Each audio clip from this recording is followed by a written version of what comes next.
Okay, what? Oh, you're good. Good. All right, fantastic. Thank you so much again Yes. for sitting down with us. It's it's superb having you. Yeah. Did you see us clearing up that other chessboard before? No, No, you didn't. That was bizarre. I'm glad that we have this one. this is a good board. I really like it. It's a very nice set. And you're catching me in good moods. I'm winning these miniatures. I'm feeling increasingly better about myself. Was this a miniature? It was 24 moves. So depends on what your definition of miniature is, but it's surprising because my opponent knows theory 80 times more than I do. And I mentioned it to him. You've mentioned it to me that you don't put that much emphasis on opening theory. I just come in to play chess. I mean, we spoke yesterday, and the idea is kind of the same. I'm just trying to have a good time, trying to play good moves, and that's ultimately all I care about. And I was successful in doing that today. Right, right. Do you think we could have Yeah, absolutely. so So he plays. I mean, as I said, when you know so much theory like him, he could play anything. But he's a traditional e4 player, and funny enough, every time we play, whoever's black wins. And traditionally, I've been black more, but the last two games I've been white, and he's beaten me there. But before then, I've been black against him in many key events, like the Canadian University Championship 2019, 2019 Zonals, which helped me get the IM norm. So we played many, many times. It's hard to think about tournaments where he and I have played where we haven't played each other. So I played G6, and kind of like yesterday, I just want to fianchetto with my bishop. I'm a simple man. So he takes the center, d4, play bishop g7, and there's so much theory here to be known. You could play c4, transpose to the King's Indian if you want. You could play f4, he plays knight c3, and he's just keeping his options open. Now, last time when we played in the Zonal in 2019, he just had in a completely winning position on the opening, and he played the move f4, the Austrian tag, and he went for big play. In this game, he played bishop e3, and to say I did prep would be mildly lying. I just saw that 2 years ago he played Jordan Clyde, and he went for this bishop e3, queen d2 idea, and went for this. And to be honest, I don't know any of this stuff. Where like if I develop my knight, he goes this. I don't know anything here. So I thought, yes. Sorry, is that necessarily like a big threat? They take your fianchettoed bishop, but then what does white do next? So that's a good question. So let's say I were to play knight f6. In the game, Clyde played knight g4. But if I were to just, let's say, waste the move, let's say play a6. If he trades the bishops, he would stop me from castling, and then he could have this. He's trying to kick out my knight with e5. He has a lot of different ideas here. And conversely, if I were to castle, he could just play like a beginner, just push this pawn, try to trade, and go for a very beginner style mate, trying to get the rook active. And I don't have a necessarily easy response to this. Now, there are methods to this. I know I'm not dead lost here. That's not what I'm trying to say. But he wants to play a game where moves are easy to find for him, and conversely, they're hard for me to find. And conversely, I want to do the exact opposite. So I played a6, just trying to go for space on the queen side. So again, there's so many moves. He could stop it with a4. He could develop knight f3. He could play f4. He could play anything he wants here. And he played h4 first, just trying to go h5. And if I play knight f6, I have to worry about him sacking the... I don't even want to think about this, honestly. So I just said, I'm not going to think about it. I'll play h5. This is a concession, my move more than his, because I'm creating a very weak hole on g5. And I don't really want to kick him out like this because that would very much weaken my king. And so this is like a very nice hole for him. So he'll take advantage of it later in due time. Queen d2. So I play b5. Castles. And obviously, aesthetically, my position is atrocious. I know that I can, quote unquote, get away with this, but it's just, this is not the right way you develop your pieces. Like, I'll never teach anyone to play like this. He plays f3. And the whole point is I'm trying to kick out his knight to win the pawn, so he defends. We're still in, but like he and I are playing instantly at this point. I play knight d7 with the simple idea of maybe going c5. He now plays knight h3. And here I have like this is the first think of the game. Do I develop with knight f6? Do I go e6 to then park my queen here or to park my knight here? Do I try to go for e5? Do I try to go for c5? There's actually a tactic that I always have to be afraid of, which is if I were to play c5, he goes knight g5, and I were to just develop my knight, I have to really be concerned with takes, and I have to take with the pawn. And now I have to worry about e5. Why do I have to take with the pawn? Because if knight takes, he's able to take. I take back. He takes my queen. He takes my rook. And he has this fork. Takes my rook. So I certainly want to break through and attack the center naturally, because I'm not doing that in this position. But I have to be incredibly concerned with him getting play. So I just play e6. I thought about it for a few minutes. I'm like, I don't really want to think. I just want to play a naturally move that's pretty good. I'm potentially blocking this bishop's diagonal. So if you can ever get rid of this pawn, the bishop naturally wants to go on this a2, g8 diagonal to put pressure on f7. I just go e6. He plays knight g5 basically instantly. And again, this fork idea always persists. So I'm just going to play queen e7. I'm getting my queen out of it. I'm kind of defending my pawns here. And this is where chess is going to start being played. Up to now, he and I are basically playing rapidly. e6 I knew was a fine move, but I thought for maybe 3 minutes. So here he thought for over 20 minutes, and he played the move d5. When I saw this, I was pleasantly surprised. But later I realized it was actually a pretty good move. The reason why I'm pleasantly surprised by this move is because A, he's opening up my bishop, and B, he's giving me the option of closing if I choose to, and then I can later always have the idea of breaking the center. But when you think about it a little bit more concretely, which is what I did, I realized I can never push this pawn because I'm creating so many weak holes around my king, and his king's in that area, not here. So it's going to be hard to imagine me accomplishing anything here. And his idea is to take and then apply pressure on his weak pawns, either by rerouting his knight or by using his bishop to attack my pawn. So my goal was, all right, you know what? Let me just complete development. That's ultimately the most important thing. He takes, I take back. And I seriously thought he was going to go knight e2. Even though this temporarily blocks his own bishop, he's trying to get in his knight active to apply pressure on my pawns. He plays a move I didn't see. He plays g3. And at first glance, I was happy to see it. And then I realized it's actually way better than I initially thought. And he played this instantly. Obviously, in his 20-minute think, he saw this. And his idea is just to simply activate his bishop to attack this pawn. The key issue for him is that this bishop isn't doing anything, and it doesn't have any prospects along this diagonal. Like every square that he were to put the bishop on, I'd be very pleased with. If it's on e2, again, g4 is not even a move I'm concerned with because it doesn't even threaten anything. I can always bail out by castling here. Bishop d3, much of the same, my knight can. So I don't really see anything for him. So g3 came kind of like a nasty surprise because now he can activate the bishop. And I could castle.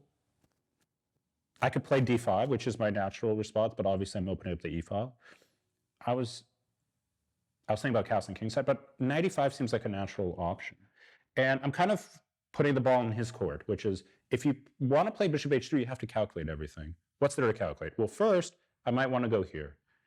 And my idea is to take this pawn and then go b4 and try to open up this diagonal. This is one idea. Another idea that I have is the fact that I could just go after bishop h3. I could go b4 right away.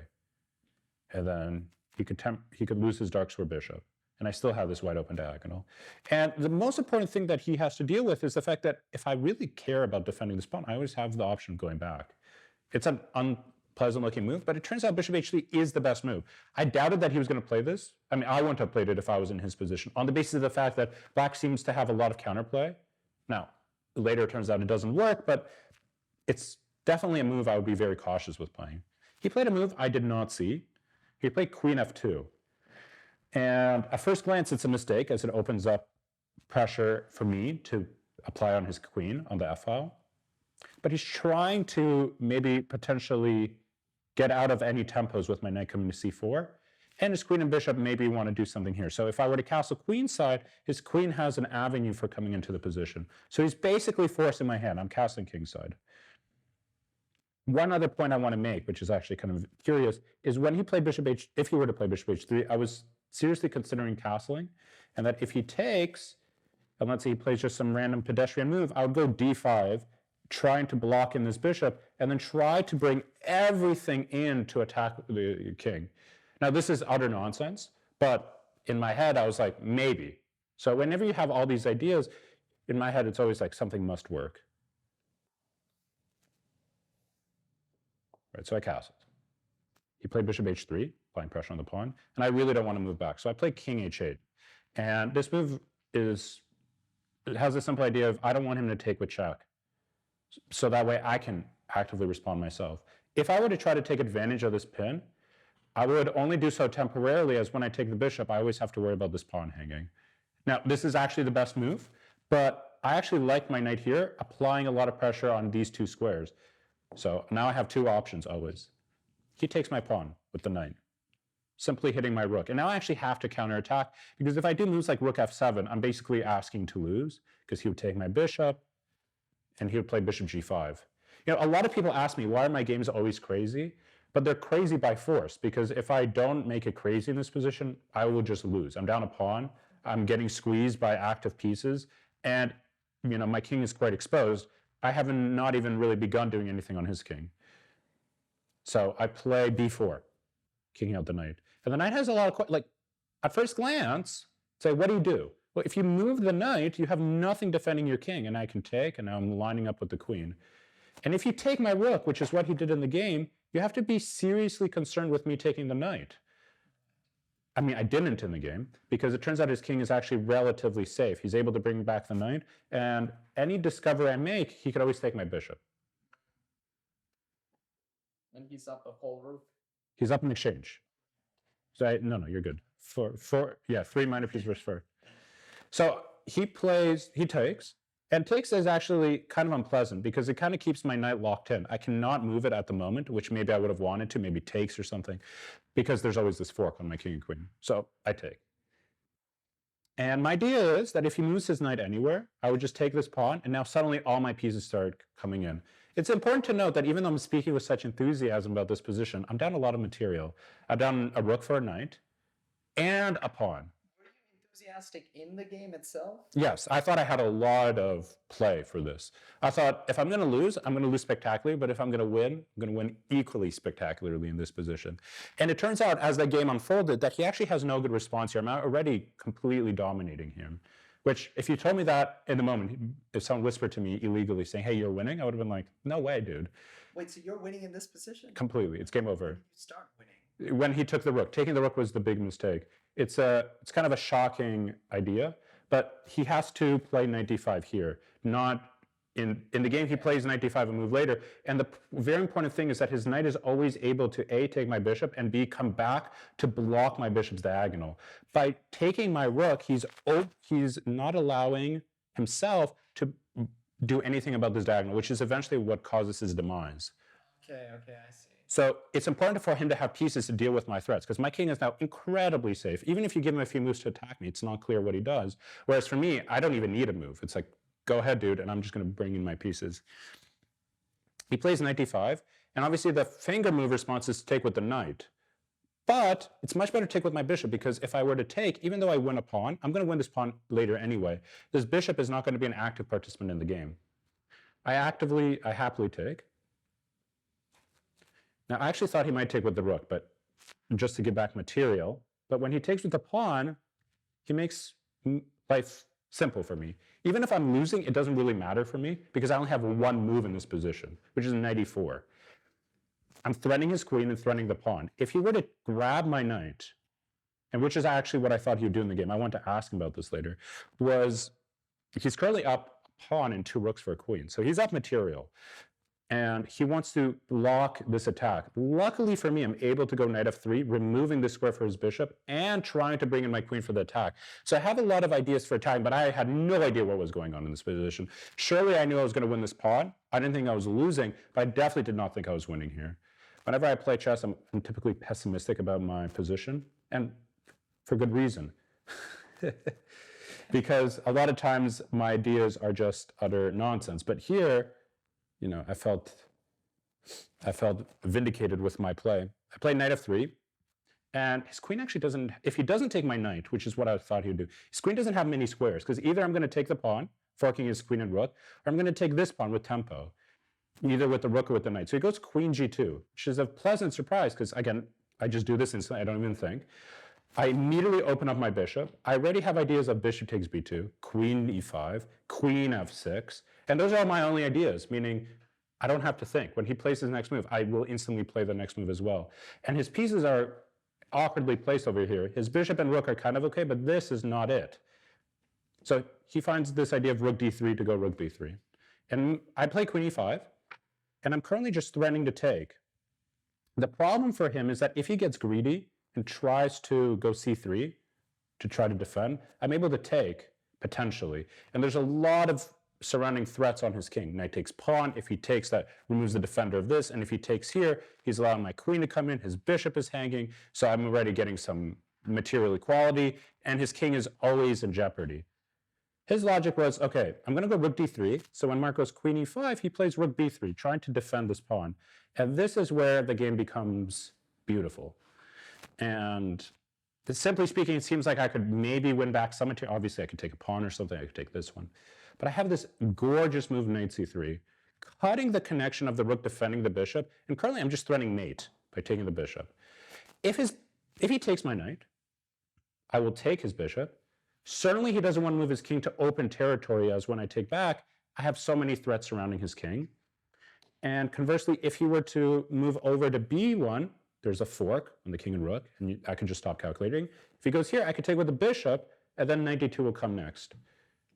So he can't take my knight. So that's already very good for me. So when I play knight c3, I know he can't take because I'm threatening the bishop. Okay, what if he moves the bishop? Well, if he moves his bishop here, for example, he gets instantly mated. His king has no squares. If he puts his bishop here, I can take it even, and same problem. The diagonal is going to be a big issue for him. If he goes bishop f4, I can take that, and again, the diagonal is an issue. Wait, so after, oh, okay, I see. Yeah, okay. It's a very big problem for him. So he plays queen f2, naturally defending the bishop. And so I can move my knight anywhere because his queen's hanging. So I go knight d4. And the point is that if he were to grab my knight, I have the move bishop h6, which instantly ends the game as he's forced to lose his queen here. Anywhere the queen moves, I capture it. And obviously, if the bishop moves back, I can even take with the queen to mate with my bishop, just to make it even more beautiful. I don't know if I would do that in the game. That's probably mildly disrespectful. If he plays something like bishop f4, which is an okay response, I can go knight e2, and his king can't run. And conversely, he actually gets mated right away. I don't forget even about the rook. I'm threatening mate here. I have queen. I can bring in my rook rather to mate. I also have bishop d4. Many different moves win on the spot. So after hitting the queen, he plays queen d2, and it looks like he's out of danger. But I play the move knight d2, and he can safely resign as he's forced to lose his queen for a knight. Keep in mind, I'm only down the exchange. He already gave me a pawn back. The game is over here. We shook hands, and beating a theoretical monster that he is in 24 moves is not something that I would have expected if you told me this morning, but I'm happy he did. In a very important tournament, I was able to win very beautifully. Right, yeah. No, that's fantastic. Thank you for that analysis, especially. Wow. How do you do it? How do you keep having such good games? You know, it's funny. Maybe you should interview me from now till the end of the tournament. Maybe I'll keep getting this kind of luck. I can tell you, look, I think it's because I'm not putting pressure on myself, and it's clear to me that other opponents are, that they're feeling like it's a more important tournament than usual. It is a more important tournament than the typical one. But I know that if I apply pressure on myself, I won't do well. So the most important thing for me is just to play the game. Play the game. I see the moves as they come. And if I was nervous, I wouldn't have sacked the exchange as you saw in the game. I would have probably passively defended the pawn, and he would have had a big advantage, and he would have been able to win. He would have been a big favorite in that position. But I thought, you know what? Let's go for it. Let's go for it. Because I'm just playing the chess game, and I want to put my pieces on good squares. And ultimately, I don't care if I lose quickly. I want to just have active pieces so I can create some chances. Do you think that there is a limit to, I mean, you don't have the most orthodox playing style. Wow, what a comment. That's not. No, I think everyone on earth that has seen my games would agree with that statement. So do you think that that's going to be a bottleneck in terms of, let's say, if you are if you're going to be a grandmaster, if you're going to be better than a Grandmaster Super GM? So I can tell you that obviously my play is very limiting in the sense that if you were to look at any of my games with a computer, especially my best games, it's littered with errors on both parts. And the higher you get, the less mistakes there are. The reason why I've been doing well in my career is that I create positions where both me and my opponent are entering mad positions, and he and I are going to, they and I will both be making a ton of errors throughout the game, and that's to be expected. But as I play Grandmasters, it's very tricky. Like for instance, me, when I play Grandmasters, I almost never draw. I usually win or lose. And obviously because they're Grandmasters, I usually lose. But I also try to play spectacularly. But they're able to calculate much better than I am. And so they have the upper hand. Whereas here, when I'm playing people lower rated than me around my level, like Dukic is, we are going to be making mistakes all the time. If you were to put this game into an engine, I'm certain it would show mistakes on both sides. So you haven't looked at it? I have looked, I only saw it briefly, but I haven't saw the full evaluation. I wasn't paying attention to the computer either. I mean, when you look at games like that, you kind of don't even want to do that. But that's the point. Like you can play beautifully like this, but as you get higher and higher and higher level, technique matters, actually game strategy matters, not creating huge weaknesses. Here, I was making a ton of concessions. From weak pawn, like both two weak pawns to weak squares that his pieces came in. And I was like, it's fine, I'm gonna do something. In chess, it's like, sometimes you just have to stop your opponent's plans. But here I'm like, I'll let him do his thing, and I'll do my thing. And let's see who's the better player. That's not always the best strategy. What you have in spades is this ability to find tactics. That's right. To understand tactical ideas, motifs, right? That's a huge strength, right? Yeah, I mean, you've just showcased it. I really appreciate the comments. Ultimately, when I play my worst, it's when I haven't done my tactics. And just before the tournament, I did a bit, and it's paying off, so that's great. So how do you get good at tactics? I just do online tactics. There's really nothing special about my methodology. All I do is I make sure I limit it by time. So there are people that are much weaker than me that have a much higher rating in tactics.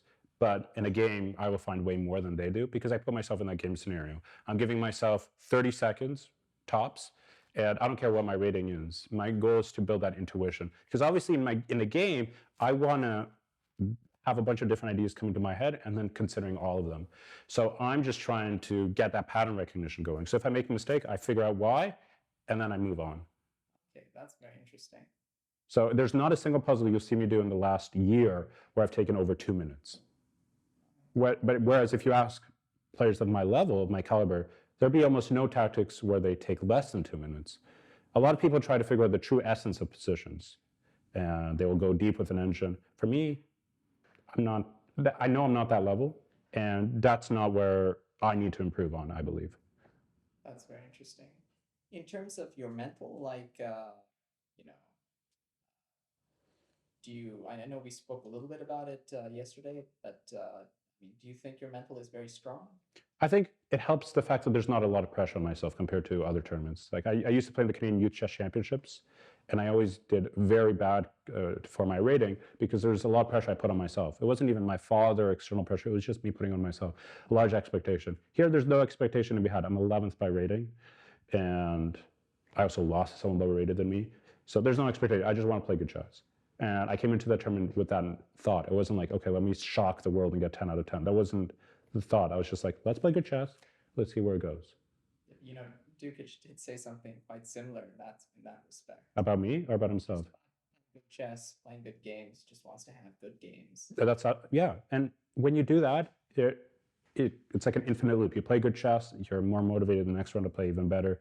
There are players like that in this tournament where if they play one bad game like myself, it could be a very bad games will come soon. Whereas for me, in this case where I lost, it wasn't even that bad of a game.